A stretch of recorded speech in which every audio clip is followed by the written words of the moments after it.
ঘটকাশি আলাপ দিলে টাকার আগে বায়না করে, ঘটকাশি আলাপ দিলে টাকার আগে বায়না করে। পড়ার টাকার লোভে বেটা বিধান মানে না, ডিমেন ছাড়া এলাহা কেনে বিয়ে হয় না, ডিমেন ছাড়া এলাহা কেনে বিয়ে হয় না।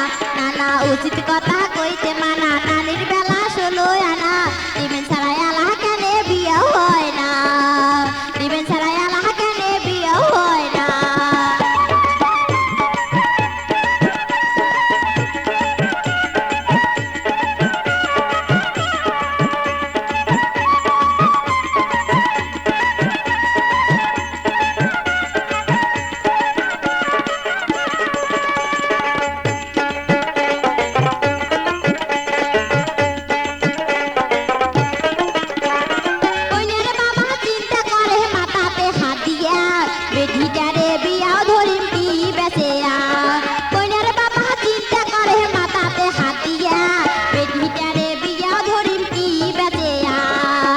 অবশেষে ভুইনি বেচে বেটি তার পার করে, অবশেষে